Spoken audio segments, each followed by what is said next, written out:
Um, for those who don't know who I am, my name is Liz. I am the co-founder, very proud co-founder of InvestHer, where we believe it is a woman's birthright to become financially free. We focus on helping women growing their portfolios, growing their businesses, and growing themselves. So that's what we stand for.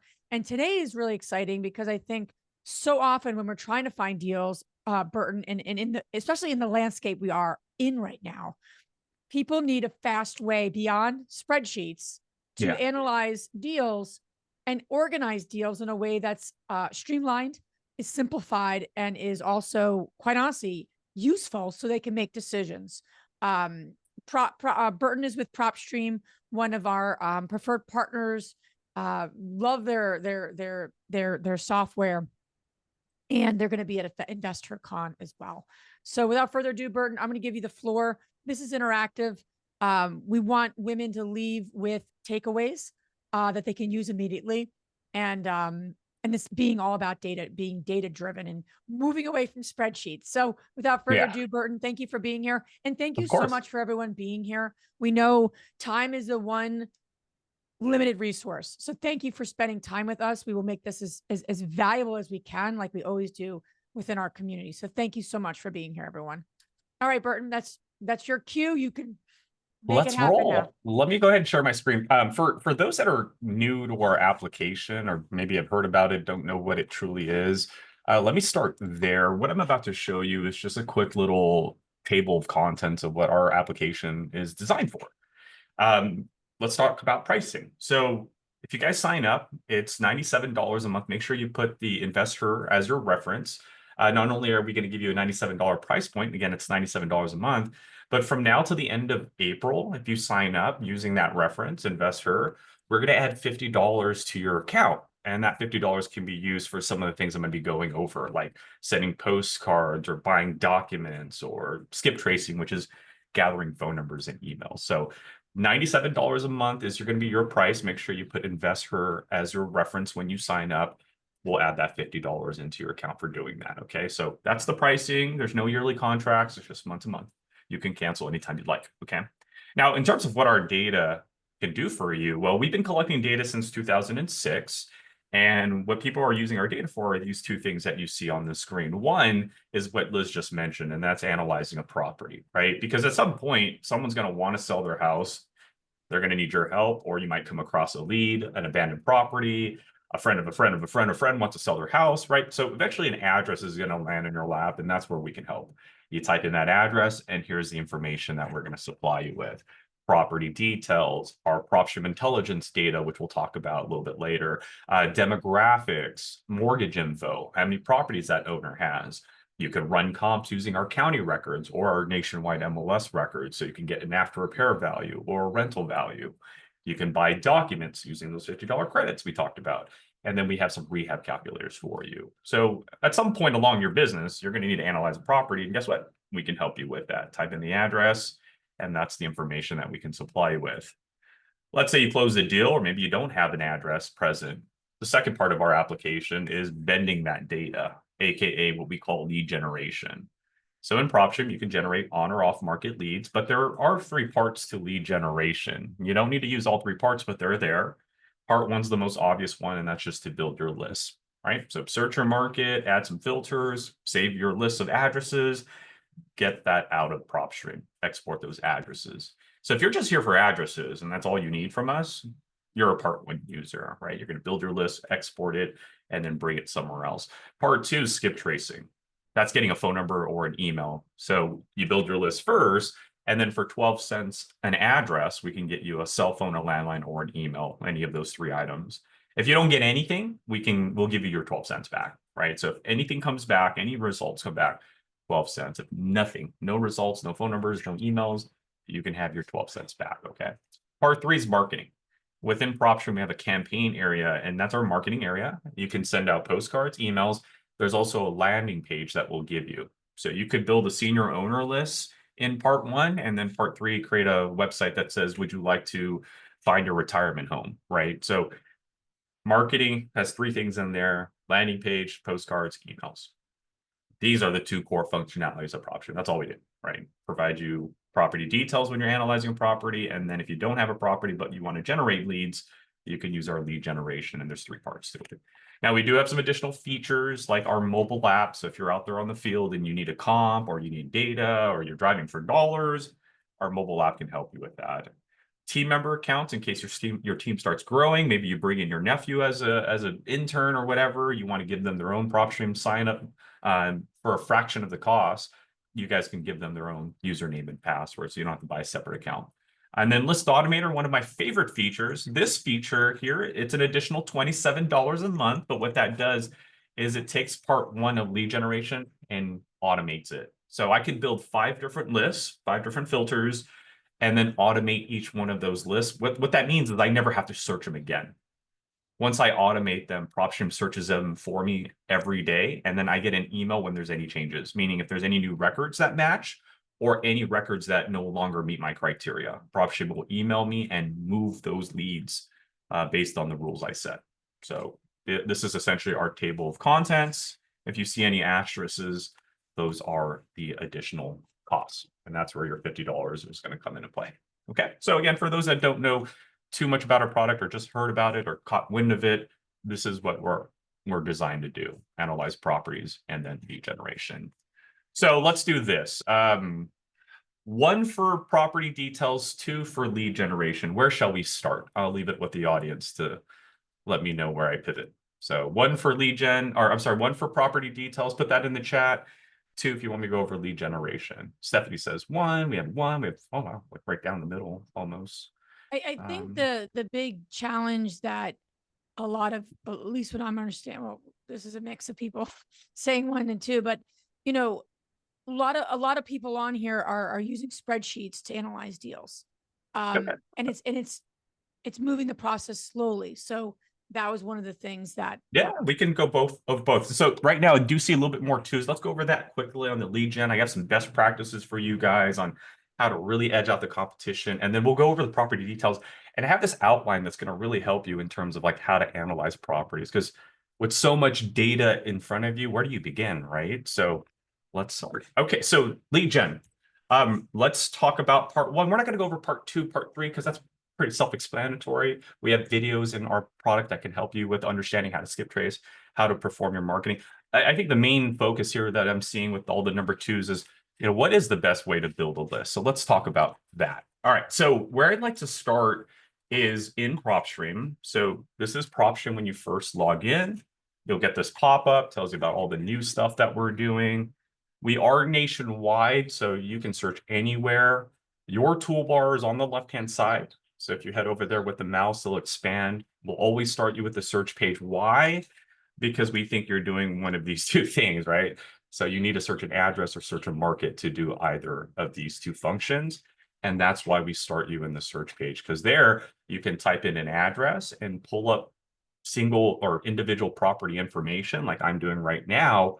Or we can type in a market. Like today, I could say, take me to Toledo, Idaho, or you know what, how about a different area? Take me to San Antonio, Texas today, because I want to generate leads in Texas, right? So we're going to start with part 2, but remember in the search page, you could do either an address or type in any market nationwide and generate your leads. Now, we're going to focus on lead generation really quick. So how do you start generating leads? Well, you first type in a market. San Antonio is the market I'm typing in right now. And then what I want you to do, once you pull up all your results, I just want you to ignore everything. Like, don't even worry about the right side. Don't even worry about these boxes that you see. Here's what I want you to do. I want you to go straight into the search filter. It's just to the right of the search bar. And here's the breakdown of how our filter menu looks like. On the left-hand side are all the different categories you have. It's always going to start with the 20 different leads that we have. Think of this as like going to the county and grabbing physical records, right? Just like Liz was saying, working off Excel sheets, right? You go to the county, grab their Excel sheets, take it home, and then you work from there. Same concept. So when you go into our filter menu for the first time, that's the first areas, all the different categories that you can pull from. But the cool thing about PropStream is you don't have to choose any of these categories. You can actually just go to the next section, which is property details, or you could skip that and go to our AI filters or our MLS filters. So all your different categories are on the left-hand side. And as you select them, the right hand will shift and show you those filters. Okay, so 20 different lead lists, 165 plus filters. There's a lot. We're not going to go over a single one and what they represent. What I am going to do, though, is I am going to give you guys some best practices. So in my tenure of working with real estate professionals like you guys since 2013, like moly, 12 years now. Wow. Here are the two best ways to build a list. Okay. These are the two ways people are doing it. The first way I call the traditional way because this is what everybody does. And there's been no change to it since it started. Here's the traditional way. Pick a list, right? Just like you would go to the county. Like, let's say I removed all internet, all technology from us, right? No one ever heard about PropStream. No one has the internet, and you still wanted to be an investor, go to the county and go get your records, right? That's the traditional method. In the past, that's the only way people were able to get records. They would physically go somewhere and grab those records, usually at the tax assessor's office, the county office, at the auction house, or maybe they were a realtor with physical MLS paper, right? So pick a list. That's step one. Step two is making sure it's off market. Now, you could find a property on market and PropStream, but that means you're buying that property through a realtor and paying commission, closing costs, all of the stuff that's going to eat up at your margins or revenue, right? So that's why a lot of our users, I would say 95% or more, only use us to find off-market properties. So after they pick a list, the next thing they do is say off-market, don't want it listed with an agent. Number three, I'm going to leave this up to you because I don't know what you know, but your strategy is going to require a level of equity. I'll give you an example. If you're a wholesaler, you need equity. If you're a fix and flipper, you need equity.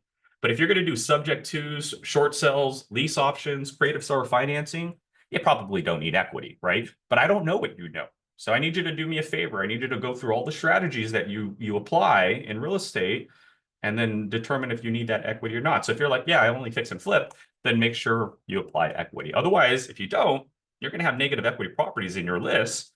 You're going to be wasting your time and postcard money, right? We don't need you to send postcards to negative equity properties if you don't need them. So make sure you apply your equity. That's step three. And step four, only because we have so much data, you have to let us know what type of property and owner you're looking for. And what I mean by property is, are you looking for a commercial building, a school, a zoo, vacant land, residential property?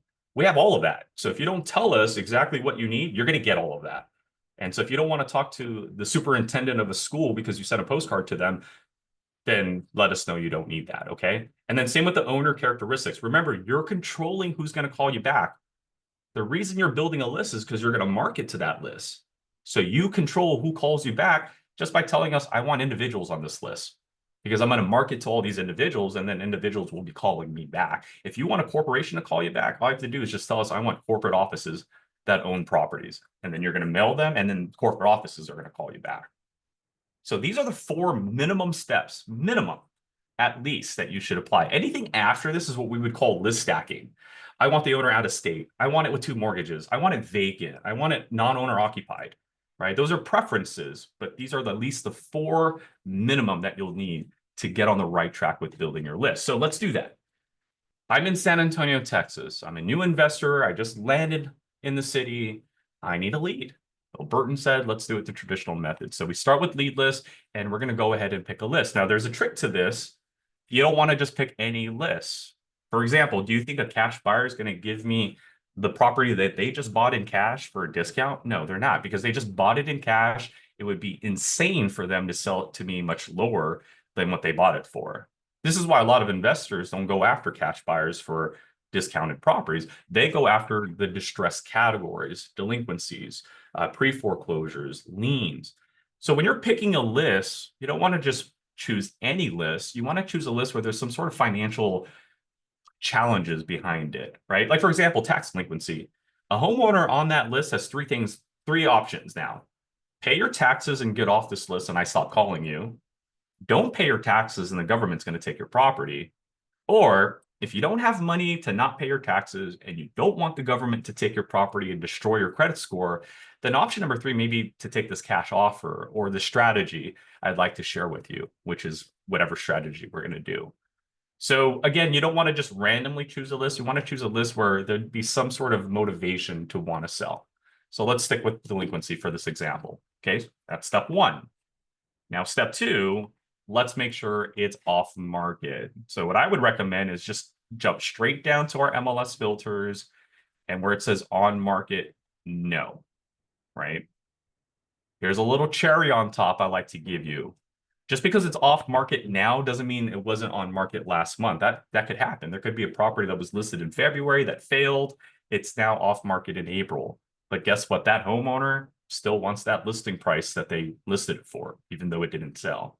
If you want to get away from all that noise, here's a little tip. In the MLS status section, after you hit no, you can show all of our statuses, and I would recommend this one, never listed. What does that mean? That means we're going to go through 10 years of MLS data and make sure none of these addresses have been listed with the realtor in the last 10 years. Why is that important? Because then you don't have to deal with someone who wants a fixed price that they couldn't sell with in the past. Or you're not going to deal with someone who's already spoken to an agent or investor. The likelihood that they've spoken to someone is very low because it has never been listed yet. So that's a little bonus I'd like to give you. Again, off market, that doesn't mean they've never been on market. Some of them have. And if you don't want to deal with someone who was on market in the past, that's your status right there. So I picked my list, tax delinquency. I made sure it's off market. That's step 2. And then I also just added a little extra, which is never listed. But now we got to get to step 3, which is the equity. Right. So what's the equity? That is found here. Again, I don't know what you know, but let's say I am a wholesaler now.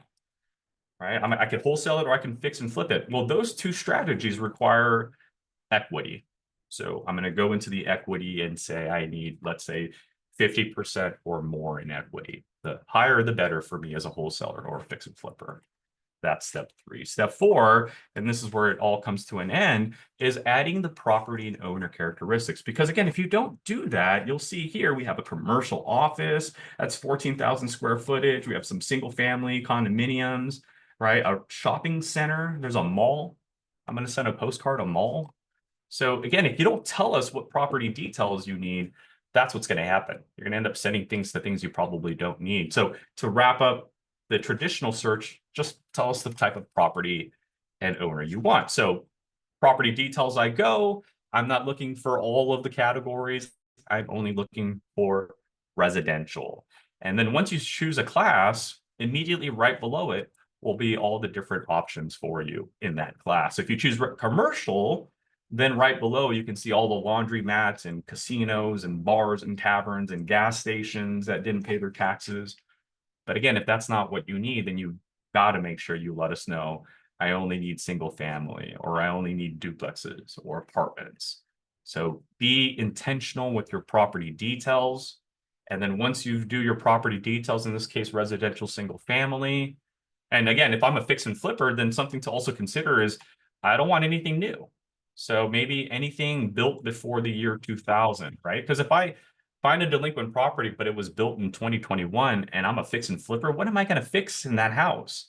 The laundromat, like the washer and dryer, that's it. That's the only thing that needs to be repaired. Like, no. So I got to be intentional, right? If I'm a fix and flipper, I want something that has some years to it. So nothing older than nothing newer than 2000.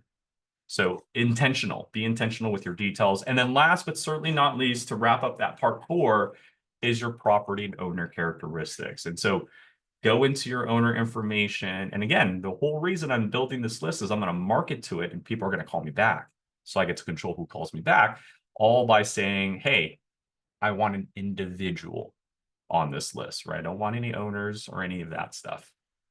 So that is part 4, your property and owner characteristics. And the last thing I want to leave you with when it comes to owner characteristics, always, you might want to put this in your notes, always apply years of ownership. Because we have so much data, we have properties here that have been bought last week.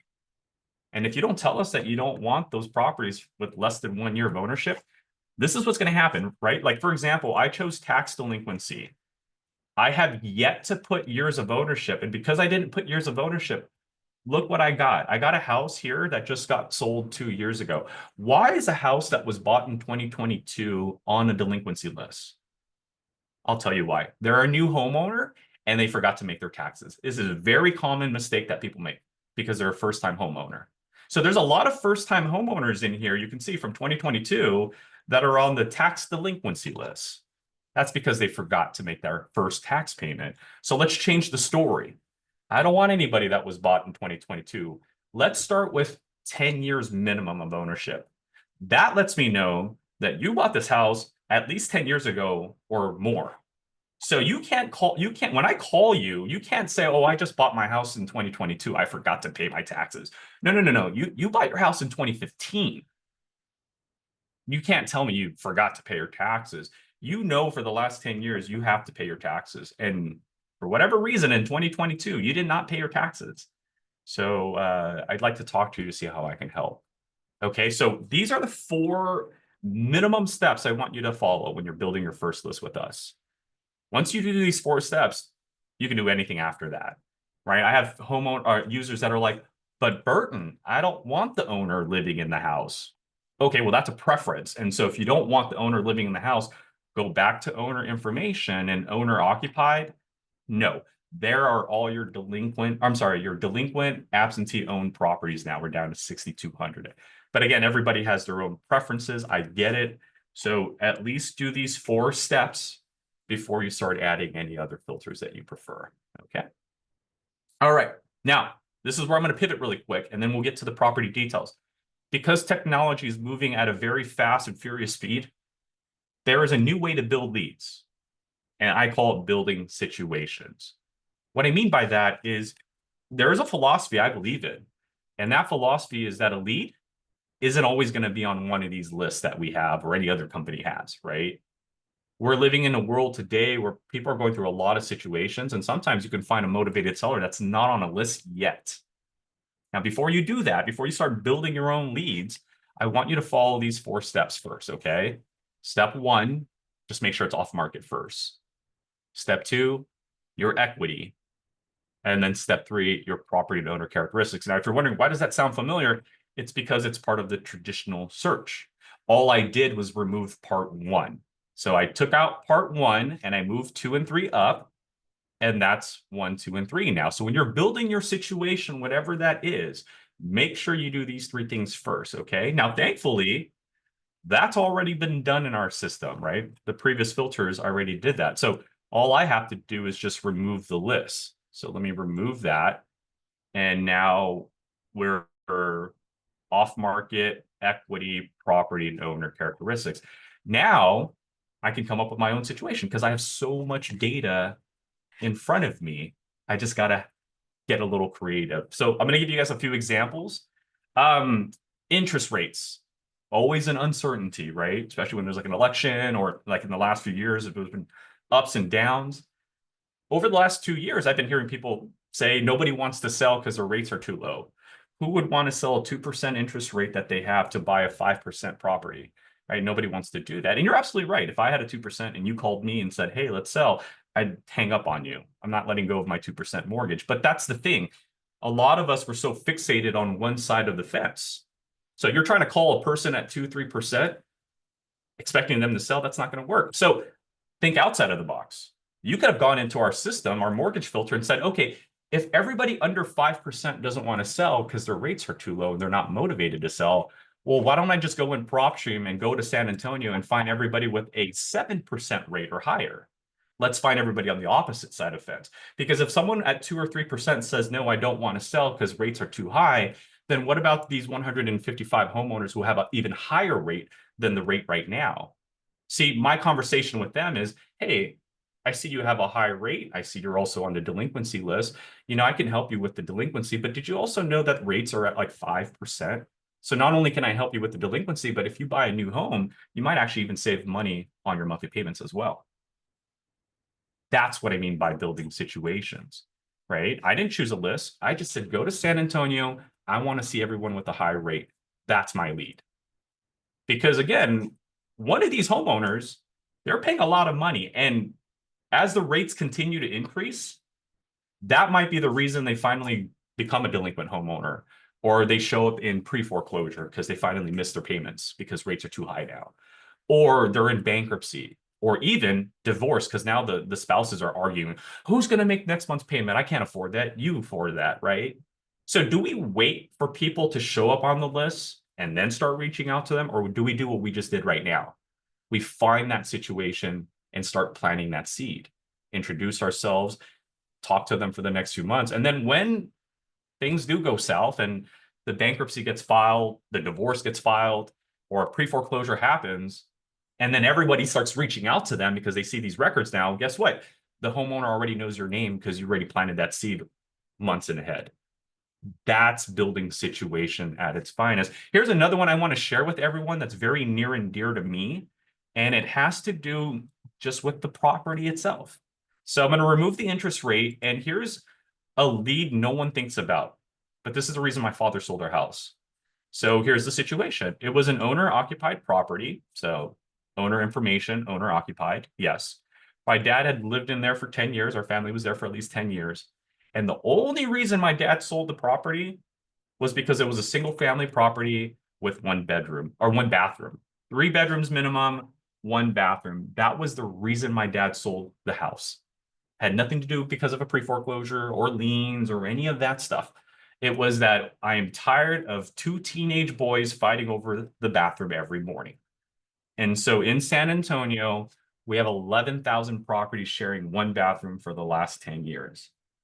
So while your competition's reaching out for pre-foreclosures and liens and bankruptcy, which you should do as well, you could also add this to your pipeline.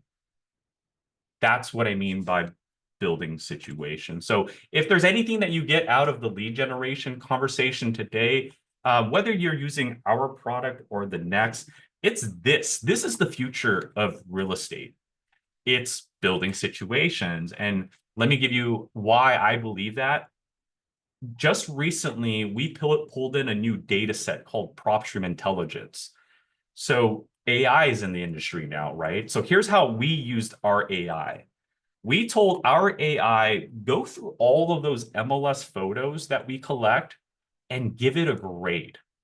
So now that we've graded all those photos, you can filter for it. So instead of going after a traditional list like most people do, I could do this. Find me a average house or lower in condition wise, maybe in disrepair or worse, that's owned by an individual who has maybe 2 mortgages on the property. So your house is in poor condition, you're just an individual, you already have 2 mortgages on the house. What does that mean? That means that you're most likely not going to be able to pull out equity anymore and renovate the property. So maybe it's time to sell the house now. So again, I didn't pick a list. I used a situation. I said, hey, you have AI data. Find me the houses that are not in the greatest condition or average condition. So here's a property here in average condition, right? And this house already has 2 mortgages already on it. Oh, and it's a VA loan, by the way. So thank you for serving if I ever speak to this homeowner. But that's using AI data. I could say, hey, build me a situation. Find me an average looking house with 2 mortgages, or make it worse, find me a disrepair house with 2 mortgages. So a house that's already falling apart. The owner has pulled out 2 mortgages on it. Do you think they're going to end up pulling a third out? Probably not. So Mr. Homeowner, I see this house of yours is in disrepair. I see you have 2 mortgages on it. Thankfully, you have equity. Would you consider selling the property? So I'm not calling because of a pre-foreclosure. I'm not calling because of a lien. I'm not calling because of any of that stuff. I'm calling because your house is not in the greatest condition ever, right? So we took driving for dollars because you could, again, physically do this and turn it kind of up on its head. We took our AI data and said, hey, take a look at those MLS photos those agents are uploading, and then give them a grade, and then let our users find those properties. And here we are, 3 properties in disrepair. So this is San Antonio, right? I asked for disrepair. Here are your 3 properties in disrepair. Look at that property. Holy moly. Like literally nobody wants to live there, right? Properties in disrepair. And it has 2 mortgages on the property already. So, and this homeowner has multiple properties. So they might just be like, yeah, you know what? That property is a headache. You can just have it. I don't need it. That's building situation. So does anybody have any questions regarding this concept of how you build your leads with PropStream? I mean, you should be able to apply this anywhere, but if anything, these are the 2 things I'd like for you guys to at least memorize or just build in your behavior when you're building leads in PropStream. No questions. Quick question. Does this work for, excuse my voice. Does it work for multifamily? Yeah, actually. So when you're in the property details, that's again just making sure that you let us know what you want. So residential and multifamily, they're all here. Okay. Yeah. Okay, great. So, all right. So let's talk about the property details now, because again, this is, let's say, you know, this homeowner does call me, where the hell do I begin, right? So let's go over really quick what it looks like when you pull up a property. As a matter of fact, let's do this from the start. So let's say, you know, the homeowner, we build a list, we send postcards, a week goes by, and then we get a phone call. What do we do? Well, grab the address, right? So talk to the homeowner, do your introduction, grab that address, and then search that address. Here's what happens when you search the address. We show you the address in green. All the red tabs are right over here. We show you the nearby listing. So it just kind of gives you a little summary of what's happening around the neighborhood. But if you really want the details of the property, go into the details of the property. So here's the breakdown. You have the address and tools at the top. So you have like your rehab calculators. You can leave notes on the property. You can print out the PDF file of all of this that you see on the screen. And then you have the analysis and save button. Now, I'll be honest with you. If you're just here for the details, like you're just here to, you know, take a look at the property, you don't need to save it. The only time you ever want to save a property is if you're trying to export it out of PropStream.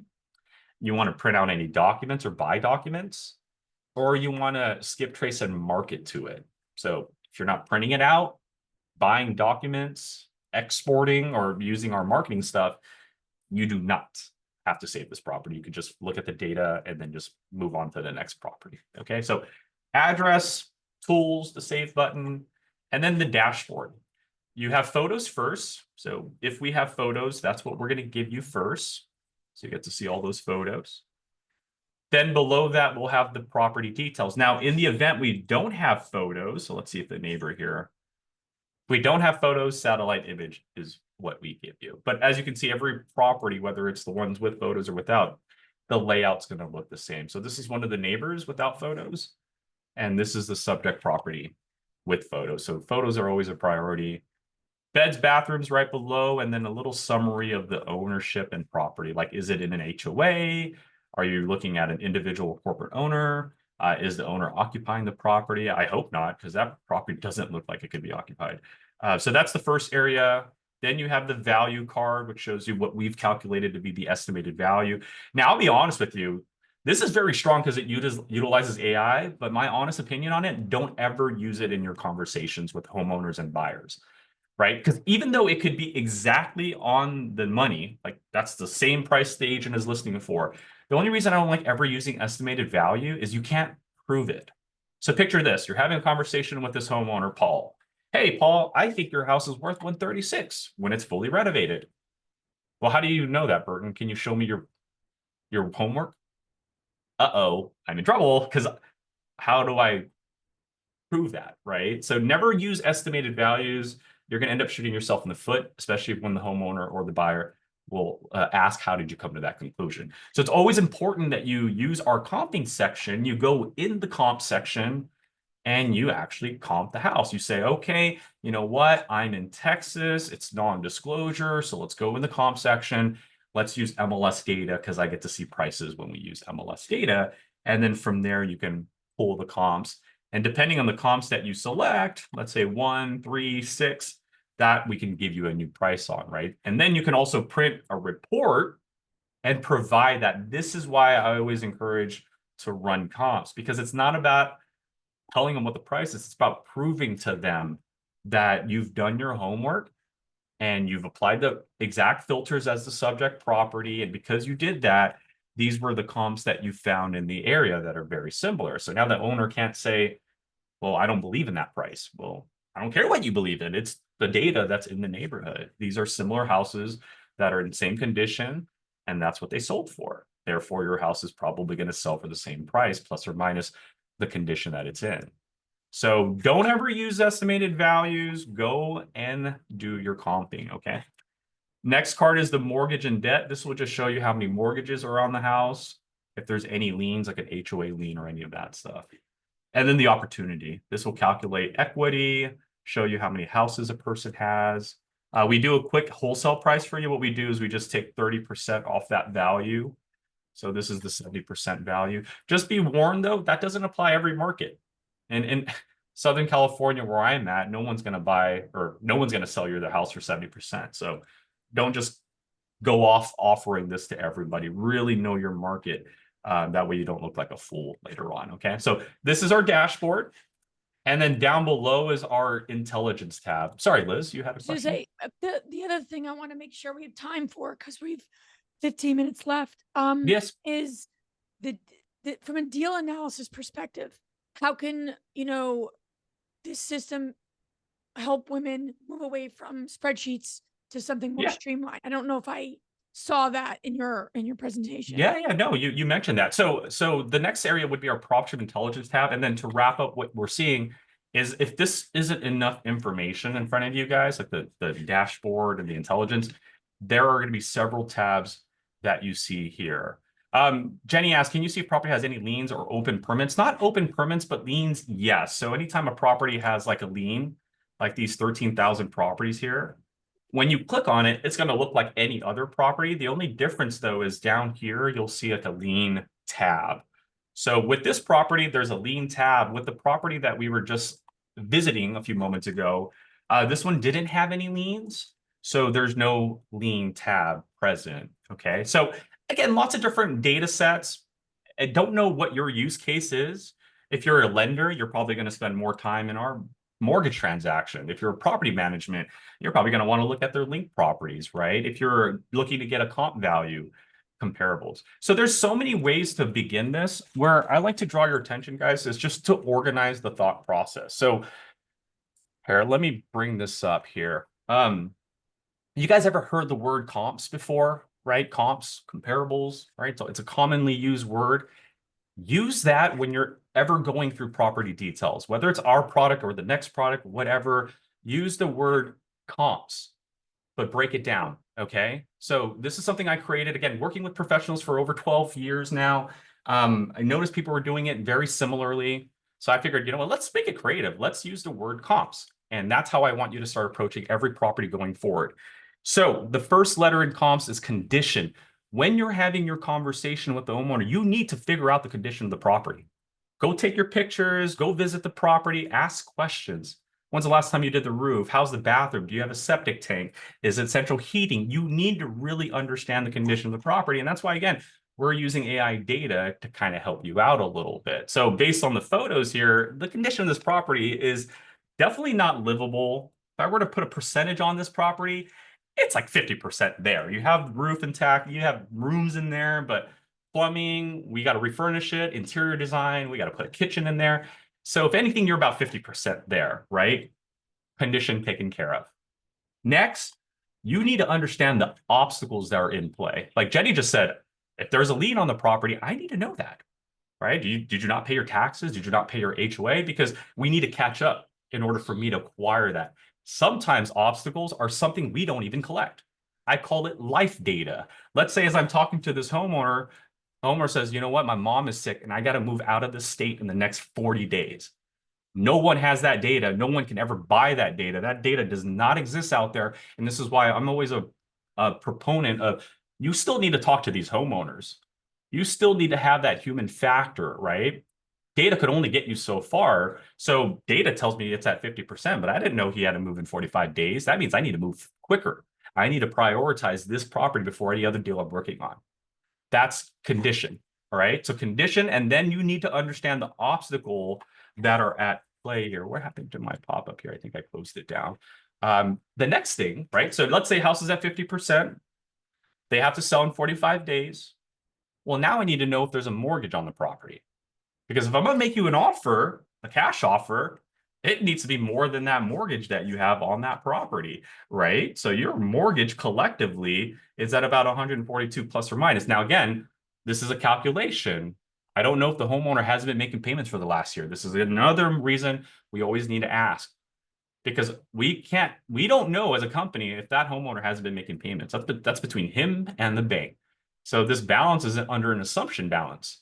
I assume that you've been making payments, and if you have, then that's where it should be. But this homeowner could say, no, actually, my balance is at 160 because I haven't been making payments for the last 4 months. Okay, so condition, obstacle, Mortgage, in this case, yeah, your mortgage is pretty high, probably higher than your house is worth. Now we need to know the price. That's the letter P. That's when you actually start comping the property. Time and time I see people comp first, and it's like, why are you doing that? You don't even know the situation or the condition of the property. And for example, I see people dealing with dilapidated properties all the time. And what they'll do is they'll find a property like this, right? And then they'll comp this property using MLS properties. They'll say, okay, well, let me comp a property. And then they'll print a report and then they'll show a homeowner this property right here. They'll say, Mr. Homeowner, I comped your house and, I found this house that sold for 185, right? That's a bad thing I've seen. I've seen homeowners use that against you. I've seen homeowners, well, if that house could sell for 185, then I want 130 for my house. But Mr. Homeowner, your house is falling apart. It's nowhere near 130. Well, it doesn't matter. If that house could sell for 185 that you just showed me, I want 130 no matter what. So this is what we call anchor locking, right? Price anchor locking. So understanding the condition of the property is very important. If this house was in renovated condition, that's the comp I would have used. I would have said, okay, well, your house is renovated. However, here's a house that sold for 185. It has stainless steel appliances. You don't even have a refrigerator in your house yet. You didn't put granite countertop. So your house probably won't sell for 185, maybe 165, 170. So if the house is in perfect condition, then I use a perfect condition comp. But if the house is in disrepair, like the one that we're seeing here, then maybe you might want to use public records and look at all the cash transactions that are happening in the area and reach out to these buyers and say, hey, a very dilapidated property, how much would you pay for it for? Right? So don't anchor lock yourself, right? Make sure you're comping properties based on the same condition that it's in. So once you do that, condition, obstacles, the mortgage, you figure that out, and then you figure out your price, then the last letter in comps, you know what that is? It's the letter S. You know what that stands for? Your strategy. Now you can implement your strategy. So for example, this property is in horrible condition. It's not in livable condition. They need to move out in, let's say, 45 days. Okay, I got to move quick. They have 2 mortgages, and unfortunately, your mortgage is way more than what your house is valued.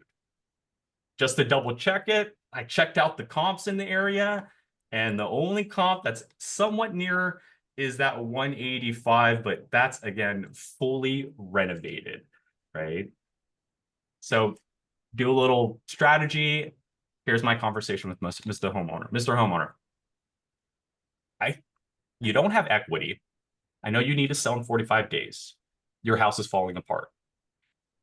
I can't make a cash offer because I'm not going to make any profit. And if we try to list your house with an agent, guess what? It's probably going to be on market for more than 45 days. Have you heard of a thing called subject to? What is that? Well, that's when we take over your monthly payments. We put a tenant in your house and we cash flow your property. Well, my house is not in great condition. Totally understand that. With the subject to, we can get a down payment from that homeowner, the tenant, use that down payment to renovate your property, right? Get it up to date, make it livable. Then we move in the tenant after we do that, and then we cash flow your property. And we do this maybe for 12 months, 24 months. And then when we get equity built in your property, then we sell it to the tenant, or we sell it to another person if the tenant doesn't want it at that point. Subject to, Mr. Homeowner, have you heard of it? That's because I took this avenue. Do not be going out there giving out strategies if you do not understand the situation. Remember comps, okay? Condition, obstacle, mortgage, price, strategy, and that should help you when it comes to, again, analyzing properties, getting yourself out from the Excel sheets that you're using now to viewing data. And again, whether it's our platform or the next platform, just remember comps, break it down in this fashion, and then have fun. And then whether you mix it around, I don't care. Just make sure you check off everything. I have users that do the obstacles first. I want to know what your problem is. I want to know what your pain points are. And then I'll worry about the condition of your house and the mortgage and all that. So feel free to mix it around. If anything, I would probably put the O first, but I'll leave that up to you, ladies. But that's how I would approach all of this property information that you see in our application. Okay, just remember comps. But Liz, I'm going to give it back to you. I hope I did go over time. I know there might be some questions Great. still.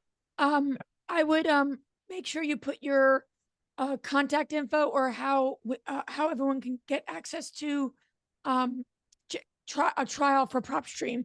Can you put that back up, or is there a QR code or a link you could put in the chat box? I don't have a QR code. I don't have the link. But here, let me just put the direct website. And then when you guys sign up again to get the $50 credit in your account, when you guys sign up for the 7-day trial period, just put InvestHer as your reference. Our team will go ahead and add that $50 credit to you guys. Okay, so they put a reference in there. Yes, correct. Mhm. Okay. Okay. No, that's great. I think something I want to highlight is the point you made about not being so fixated on the list, but building a situation. I think that you're going to get to properties before others, and you're differentiating yourself.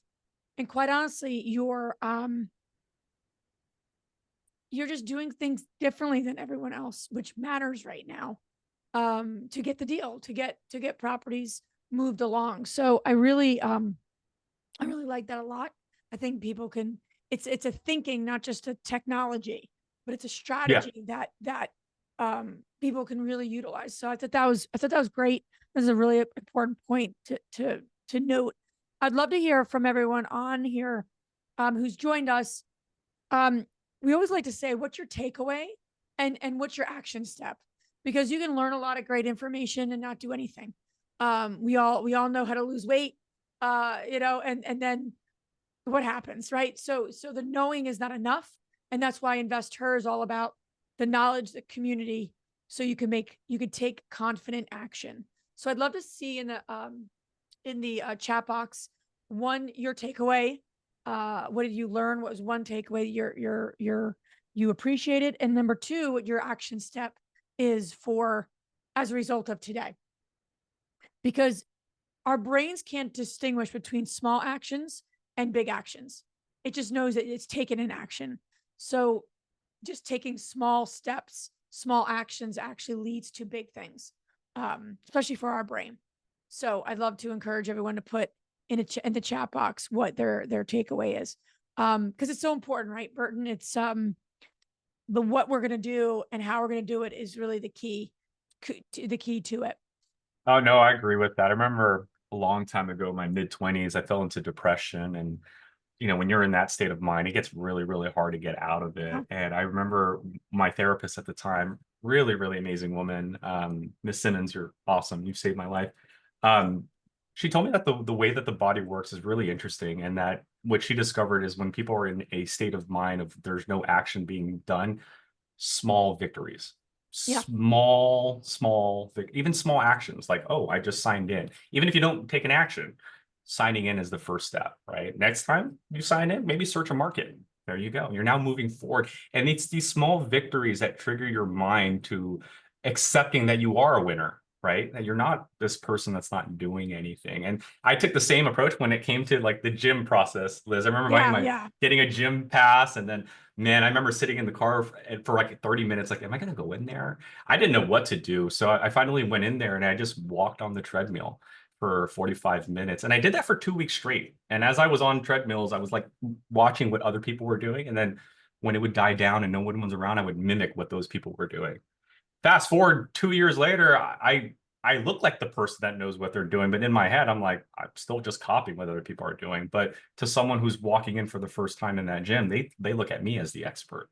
And so I want you guys to understand, never try to compete, right? You're on a different time scale than the next person next to you. But I want you to remember this, and this is something someone told me in this space that made me like the hairs on the back of my neck like rose. You need to understand that you're here for a reason. And that reason is that there's someone out there that needs you to call them. I want you to understand that. There's someone out there that needs you, nobody else, you to call them. And what I mean by that is that people have been calling this person. They've just been hanging up on them because they just don't feel that vibe, right? But somehow when you call them, that's the number that they're going to pick up. And I want you to understand that not just that, right? That there's someone out there waiting for you to call them, but just remember the impact that you can have on that person's life.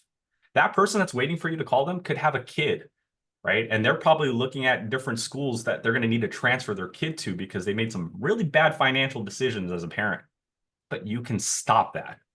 You are the person that's going to be designed to help that person and prevent their kid from having to transfer and making new friends. So if you don't pick up that phone, just think about what's going to happen to that kid. All right. That's So right. just want to leave that with you guys. And that, again, was something that was shared to me. And it just raised the hairs on the back of my neck because I felt like, yeah, you're right. There is someone out there that needs my help. And this is why I love doing what we do here. So thank I you guys love so much. I love that. Thank you so much for being on. Just to let everybody know, April 22nd is our next live webinar.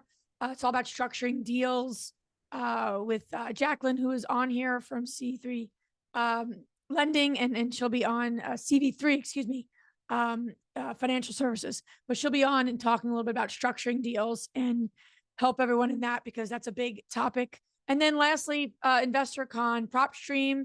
I don't know if you'll be there, Burton, but PropStream will be there. We have I don't know 3 if men are days. allowed.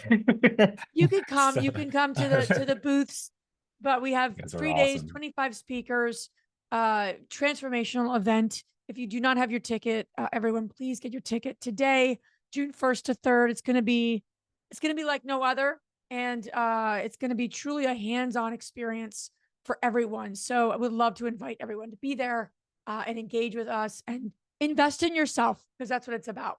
All right. I just wanted to do that really quickly. Yeah, it does. Okay. We got that. Okay. Awesome. But thank you so much for everyone being on. Do something with what you learned. And thank you so much, Burton, for your time. Thank you, Liz. Appreciate it. Appreciate it so much. Have a good one, everybody. Bye, everybody.